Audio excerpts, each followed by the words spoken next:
Welcome to Sinamatela. We've just come off of the cut line.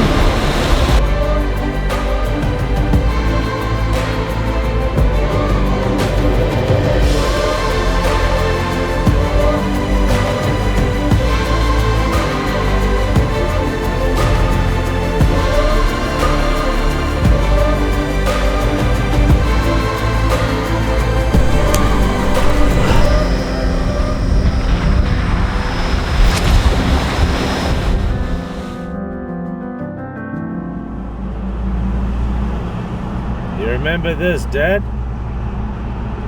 Basically going to be driving over the Tati River. So nostalgic, eh? Crazy. Even the smell. Are we going over the Tati River? Very cool. It's like all these memories keep coming back to me, man. It's amazing, absolutely amazing. Town is not so small anymore, very similar, a lot more crazy drivers. But yeah, just a hustling and bustling little at the roundabout, little city, eh? First exit. There's your fire engine, there's your fire station. Didn't you build it over there somewhere? Somewhere over there. Look at their fly, they even got flyovers.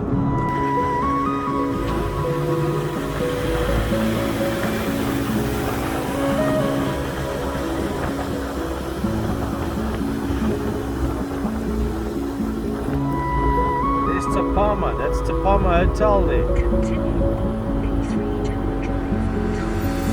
Crazy. Remember that bridge? I remember running over that bridge doing karate. Hey man, this is insane. Emotions are next level. Absolutely special, man. Very special.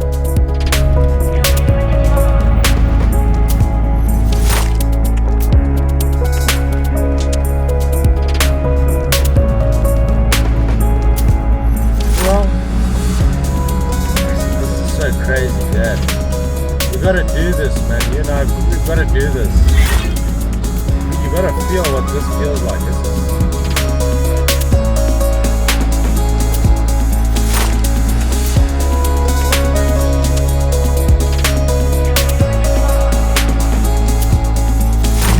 Let me know if you guys turn anywhere. Will do.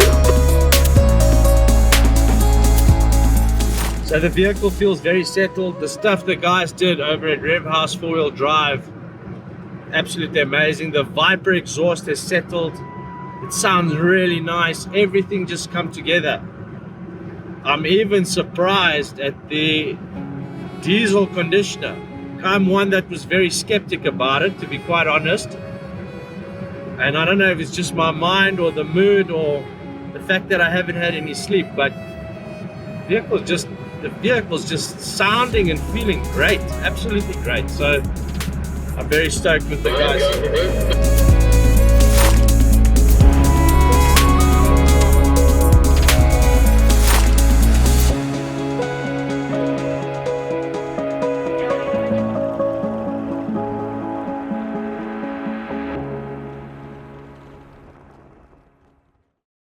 The adventure kicks off at Woodlands Lodge and Campsite as I travel with good mates to spend a couple of nights on Hunters Road during the month of September.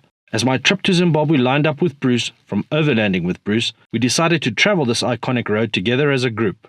I drive through 3 countries and cross 2 international borders with a total one-way trip of 1,415 kilometers. Shift into gear as I take you on this epic adventure into the northern parts of Hwange.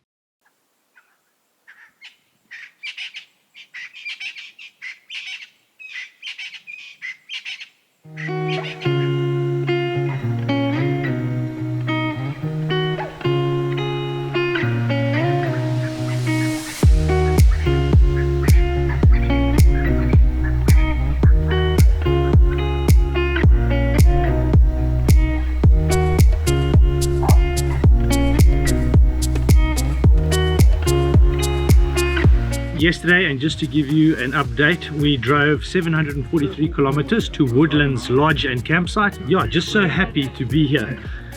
We got in fairly late yesterday, a 12-hour drive on the tar road with all the stops, and we had a couple of small hiccups here and there and a massive delay for the first time in a very long time at the Botswana border post. But just happy to be here. Today the plans are we head to the infamous Hunters Road. Basically means we drive all the way up to Nata, and then from Nata we fill up and we head off to Elephant Sands, where we just check with them if the Hunters Road is open and accessible for the Ranger. Very heavy at this stage, but the guys over at 4x4 Mega World revhouse 4-wheel drive have done an absolutely fantastic job. And needless to say, that big 96-liter ARB0 fridge, well, what a beast. I mean, I'll show you a little bit later, but it's an absolutely impressive fridge, and all the drop-down fridge sliders work and everything like that. So just happy to be able to use and get to test this gear. But a good night's sleep, and I'm gonna shower up now and we head on out to Hunters Road. Looking forward to it. Stay tuned, guys. This is going to be a cracker of an episode as I travel with some really great mates who are driving some seriously impressive landies. Looking forward to taking you on this adventure.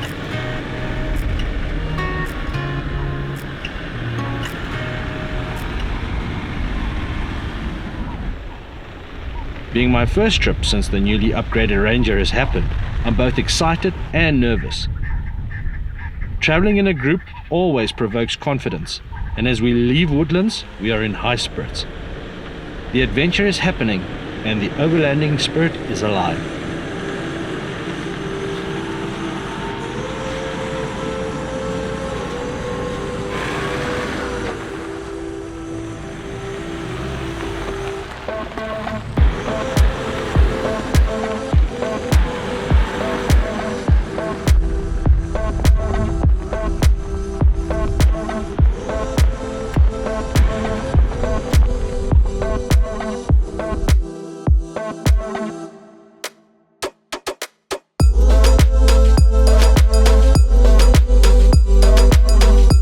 Okay, so we have just left Woodlands Bush Lodge and campsite. The campsites are fantastic. Yeah, just a really nice place to stay. And thank you to Mike West for his hospitality. He came around this morning and greeted us and asked us how we were all doing. But now we head off to Nata and then onwards to Elephant Sands, just to get clearance and a little bit of information on whether or not we can access that Hunters Road.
Great news is we are on the cut line which intersects with Hunters Road.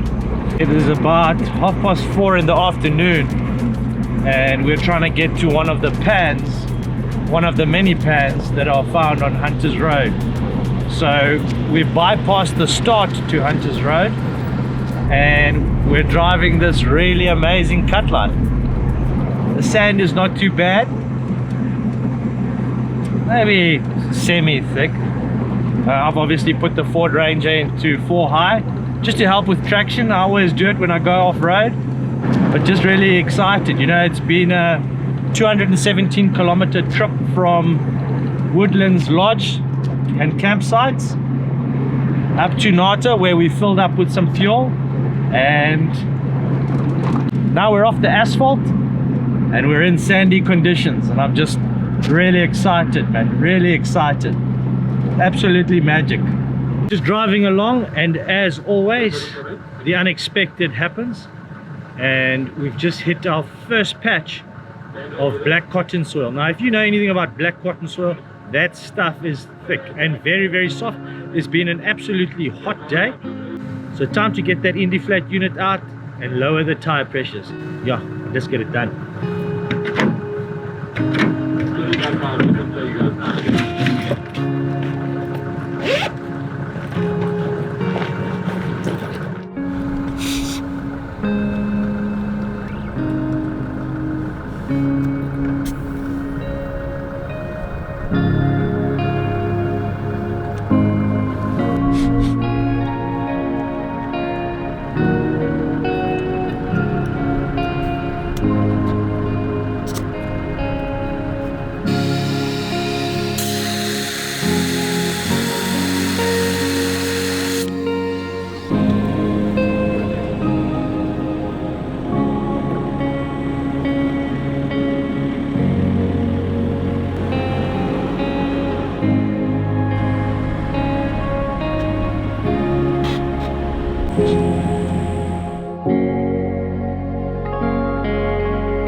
Arriving at camp in the dark is par for the course.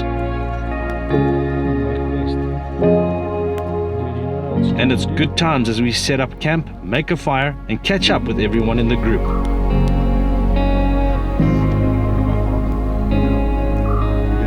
Finally, and after many months, I get to use and test all the fitments and gear in the smartcap tray and canopy. As a side note, I cannot begin to explain to you my excitement to see it all open, working, and in good use.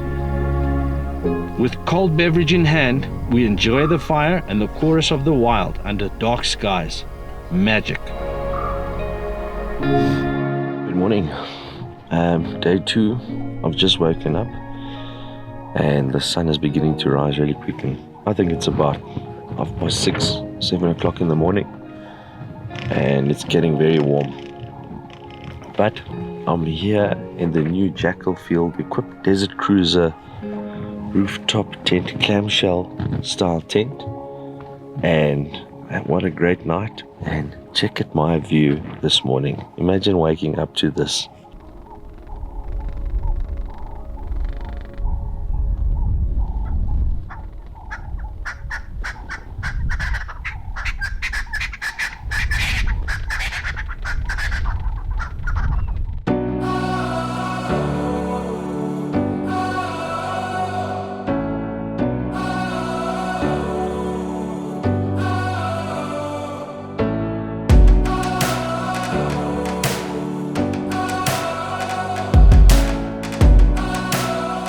The Old Hunters Road, as Mike West describes it, in the days of Sulu, was the most direct route to the then famous trading post of Victoria Falls.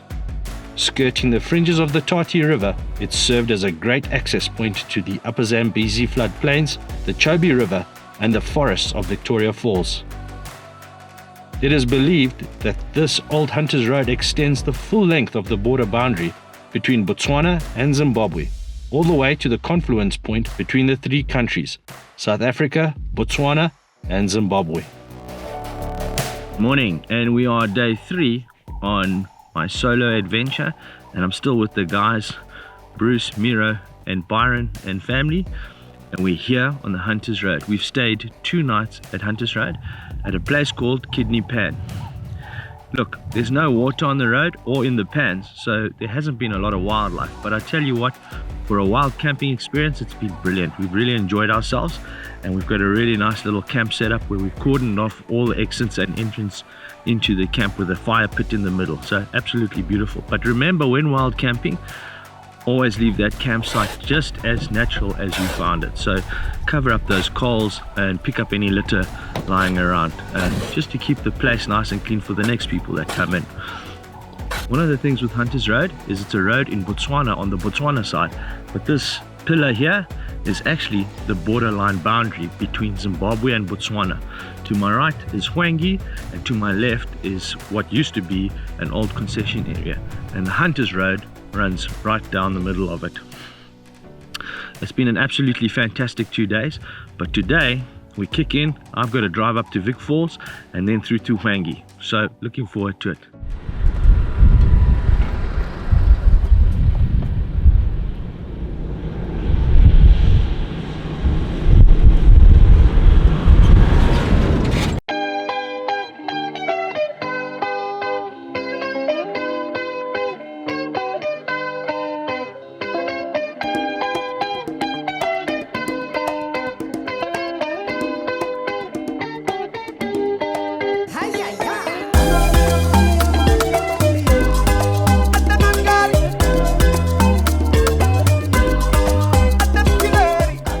Been on the road now for about 10 minutes. We're heading towards Panamatenga. It says about 74 kilometers drive on the Hunters Road. Look, Hunters Road is not a difficult road at this stage of the track to drive. Very smooth. Just keep an eye out for those stumps. There are quite a few stumps in the road. And yeah, just driving at, you know, between 20 and 30 kilometers an hour. What's really interesting, we're only 2 kilometers from camp, and we've just seen fresh spoor of lion. We think 3 adults and 2 siblings or cubs, which quite nice. And so be careful if you do Hunters Road. There are predators, which is fantastic. Just remember, Hwange is just here. I mean, literally that ridge line there is Hwange, so it would make sense, right? But yeah, just enjoying the drive. Nothing too difficult at this stage. I am in 4 high, and we've got 74 kilometers till the turn off left, where I think we exit the Hunters Road. And yeah, just enjoying. What a morning and what an adventure.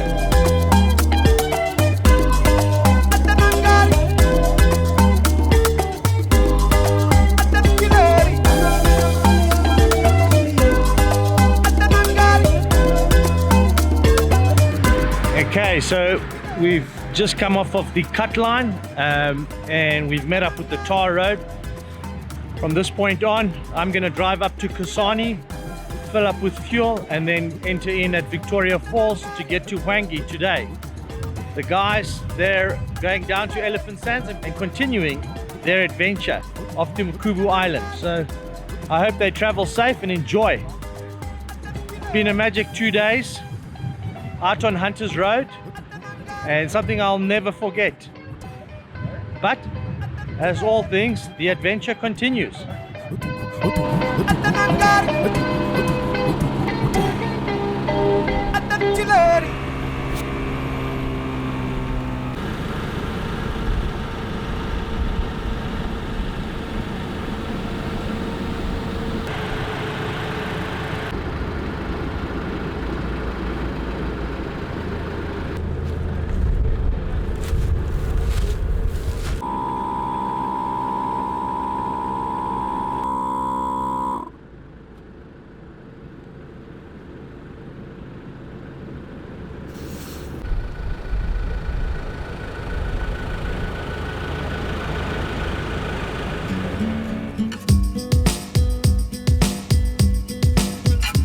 Just said goodbye to the chaps, Bruce, Miro, Byron and families.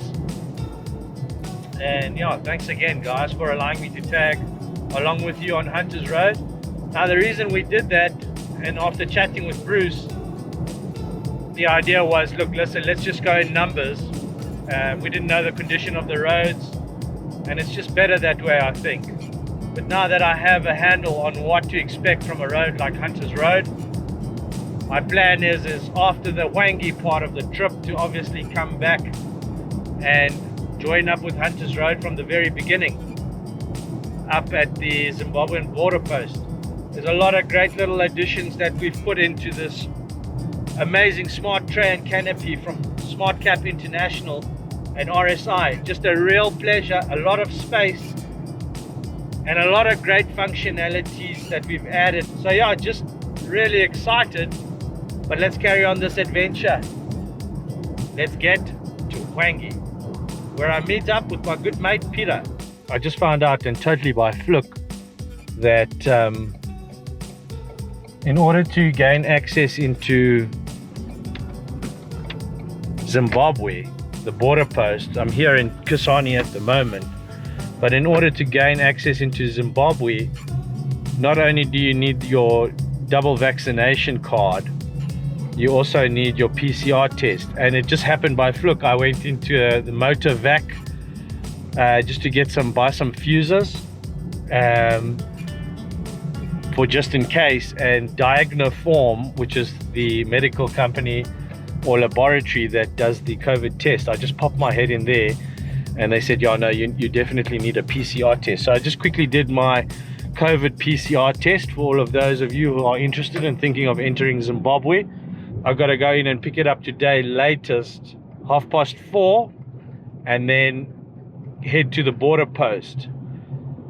So yeah, I've just filled up with fuel. I'm now driving to Chakabika Safari Lodge. I'm going to pop in there. I've got some time to kill. It's only 1:15 now, so I've got 3.5 hours to kill. So I thought I'd pop in, maybe have a nice burger and some refreshments in the shade, because it's a very hot day. Botswana is hot. I'm sure it's 39 degrees Celsius, and if you know anything about Botswana heat, it's dry. So let's hope that PCR test comes through. If it doesn't, well, then I'll pick it up tomorrow 8 o'clock in the morning and do the 2-hour drive to Hwange, and I'll probably stop over at Chakabika Safari Lodge for tonight, if worst case scenario. So yeah, always an adventure, I tell you. And I really am not pushed for time, to be quite honest. I think when you do these kinds of trips, you have to roll with the blows, make the most of the moments, and that's exactly what I'm going to do. I just took a little dirt road because I saw the Chobe River, and I decided to take this little dirt road, and look where I'm at.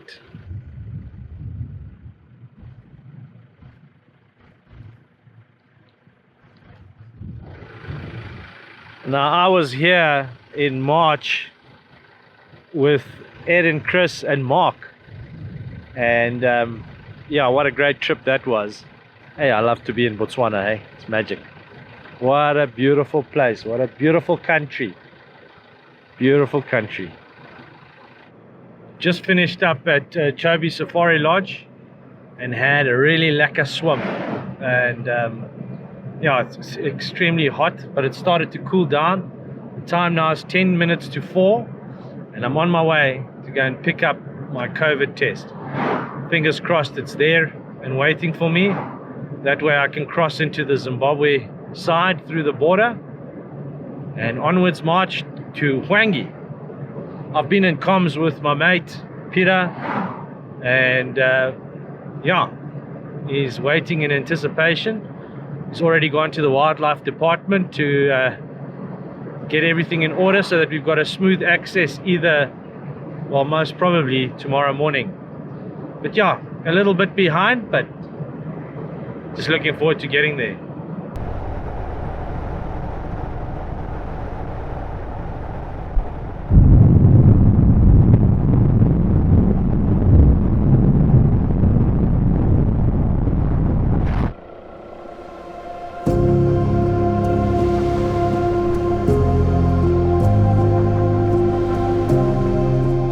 Just crossed over into Zimbabwe, and the sun is beginning to set, and it's 5:30 in the afternoon. So yeah, a little bit of a delay, but moving on. Border post was actually quite easy, not too much traffic going through there. In fact, very little at all. Just excited and absolutely overwhelmed to finally be in Zimbabwe. It's been a tough couple of years with this COVID, and the only border post open at the moment to gain entry as a tourist into Zimbabwe is at the Kazangula border post. So we're here, we're finally here on the roads. It's amazing, you know, the roads in Zimbabwe, obviously they're not well maintained, but they're solid roads, you know, they're good roads, an occasional pothole here or there. But this section that I'm driving to now, to Big Falls and then onwards to Hwange, I mean, it's wild, eh? It's a wild road, and yeah, Big 5 has been seen on this road. So, but I'm trying to race against the sun, as always seems to be the case, but still enjoying the journey and the adventure. It's absolutely great to be in Zimbabwe, and the people are already so welcoming. Absolutely loving it.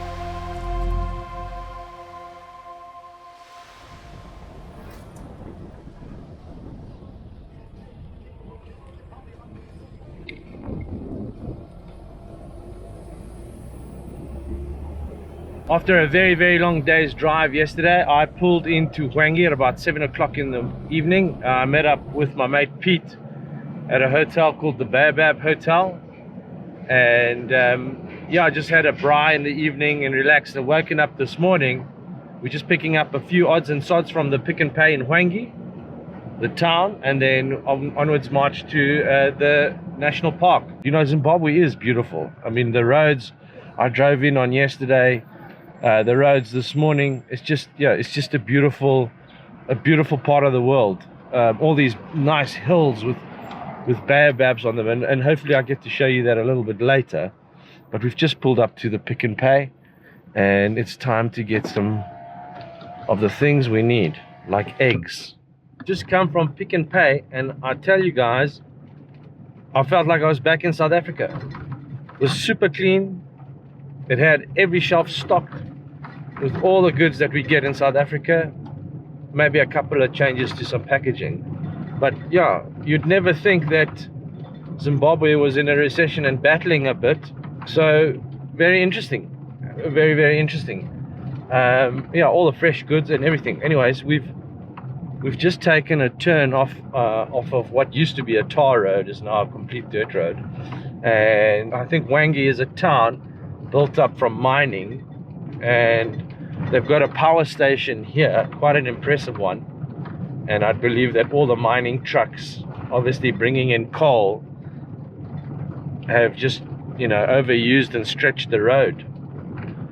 But yeah, we're heading towards the Hwange National Park gate now, and we're driving this road, and everything just feels like it's got this really dark dust to it. And I think it's because of the mining vehicles. I think these guys are coming in and out, not of necessarily the park itself, but to the quarries, wherever those are. But yeah, for Zimbabwe, it's just such a different landscape, you know, such a different landscape. I don't know why, but I thought the road to Hwange, the actual gate, would have been a lot more accessible. It's actually, we're driving around through these quarries, and the dust, I mean, I've never hated, the dust is just something else, man. It's just very well used roads. There's a combination of very dark dust and very white dust, and you're actually driving roads and there's no road markings to the Hwange gate.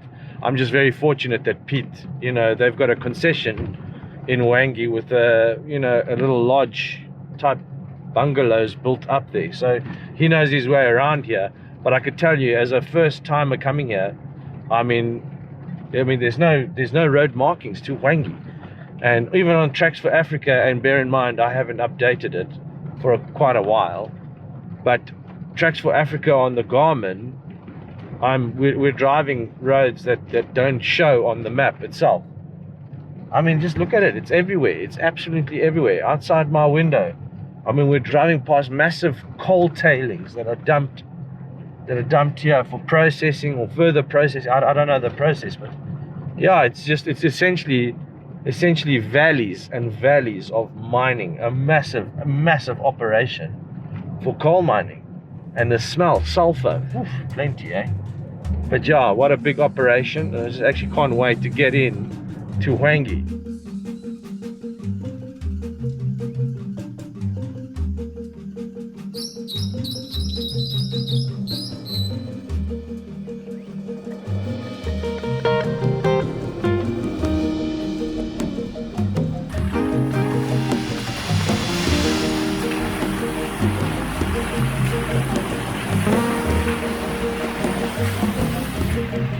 So we are officially in Hwange National Park, Zimbabwe.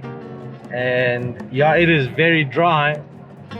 Countries are, both Botswana and Zimbabwe look like they're in need of some serious rain. I can see though that winter is now changed into what feels like summer, because it is, I tell you, it is very hot out there, very, very hot.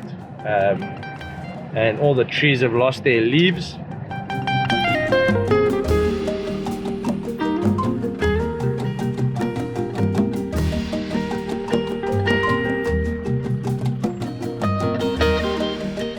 Hwange National Park is Zimbabwe's biggest, at an astonishing size of 14,650 square kilometers. The Hwange main entrance is about a 2.5-hour drive south of Victoria Falls.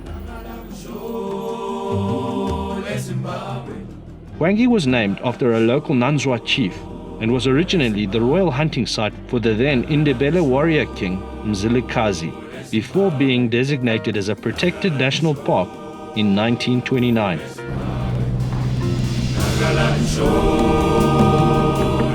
Hwange is appreciated for its diverse ecosystems, impressive number of bird species, and its large population numbers of elephant. All year round, the Hwange is considered a marvel to visit, and what a privilege it is for me to finally be here.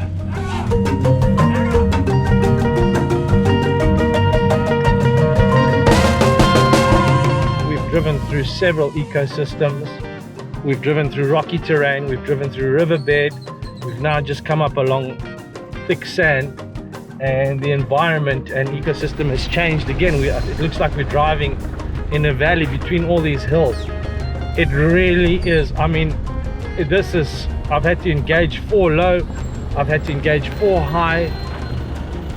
We've had inclines, declines. This is just an absolutely amazing, amazing road that we're driving. There are a lot of stumps, and the Ranger is very, very heavy. So I'm trying to be as cautious as I possibly can be for weight's sake. It's very heavy. So, you know, I'm just trying to be cautious and take the right lines. But it looks like we're coming up alongside a river in this amazing valley. Just amazing. In the wild. We are in the proper wild, driving a really hardcore road.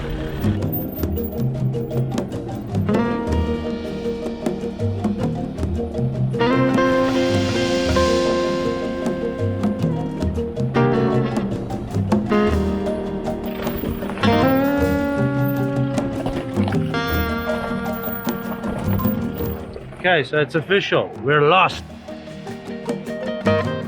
We are trying to find Chakabika, and we seem to have done a massive loop. So we're actually back where we started.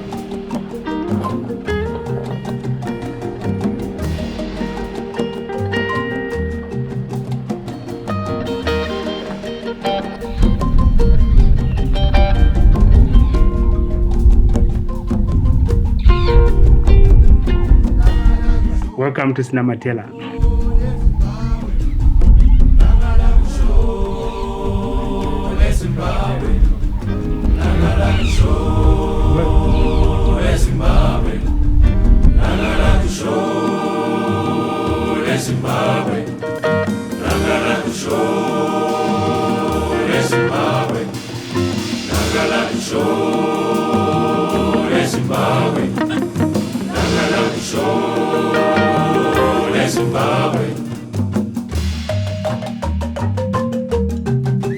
Like I said, just follow the Lukos River. Look, this one. Follow the coast. Yeah, this one. Yeah. This Sinamatela River. Well, this is the Sinamatela. So as you go to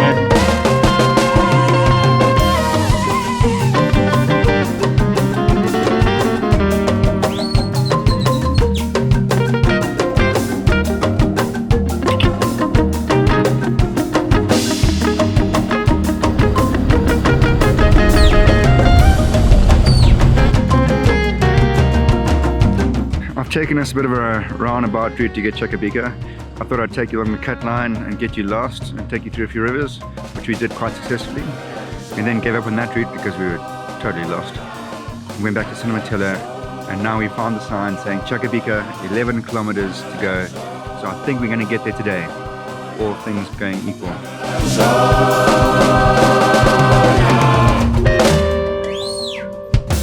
Got to the Cinematella gate, and Pete got some directions, because you know we've already made one major adventure loop that didn't get us to where we were going. Got the directions from one of the rangers at the gate, and we are on our way there now. Look, it's been a long day and it's very hot, and I'm a little bit disheartened because unfortunately the drop down fridge slide for the 96 litre has really taken a knock with the quality of these roads. I mean, we've driven some amazing roads, but very hardcore roads. So unfortunately there's been some damage.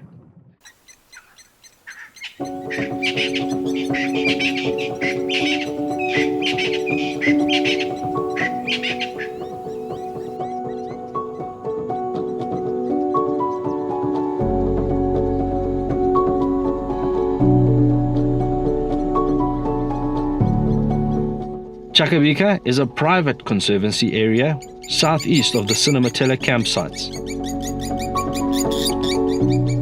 The Chakabika River flows through its depressions. This area is host to a number of large natural occurring springs where water flows up from the riverbeds and is a source of water for all wildlife in the area, making it a great spot for game viewing during the drier months.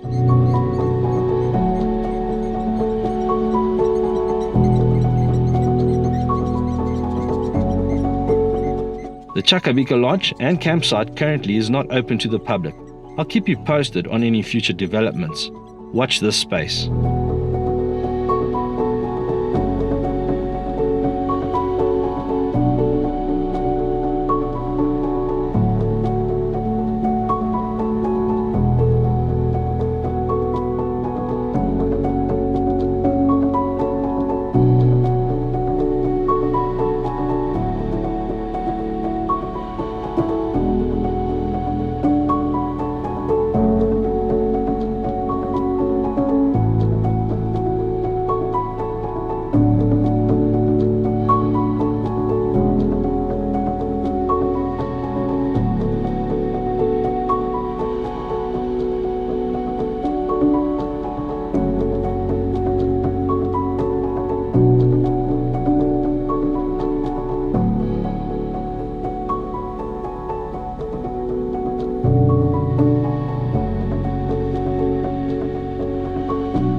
Bit of a windy morning this morning. It's still early, the sun is only just beginning to rise. And yeah, it was a great night. I slept here, and that's the weir over there, and a whole bunch of LACIE came down to drink. I was just shattered, so I just carried on sleeping. But yeah, the Jackal Field Equip Desert Cruiser tent, so far very happy, very, very happy. And with a view like that, how could you not be?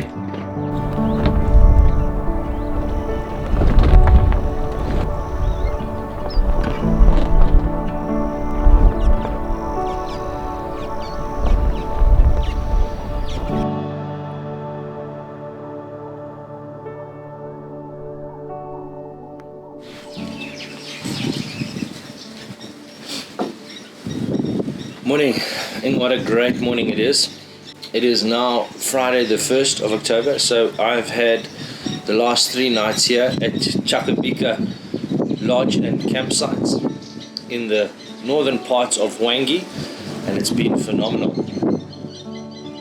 Yesterday we saw 2 big male lions really close up to the side of the road, and you know, one of the things with Hwange is it's actually very wild.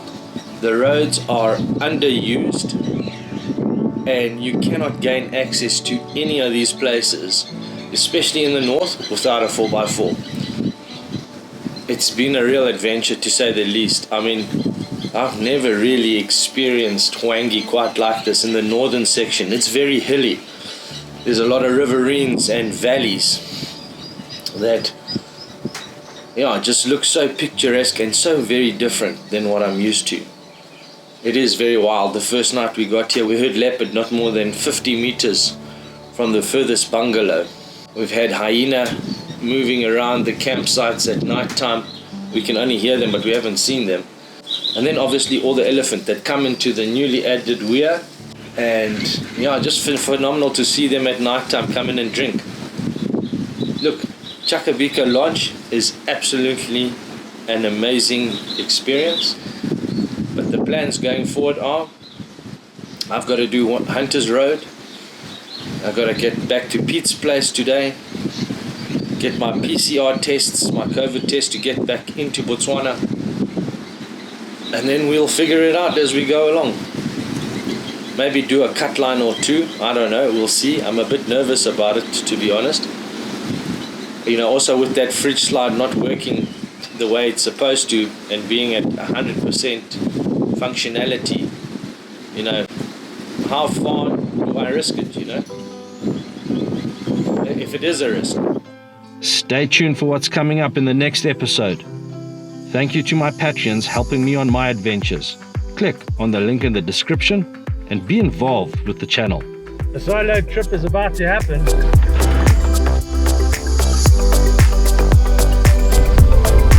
I believe I'm on Hunter's Road. I keep checking my peripherals to make sure nothing's creeping in on me.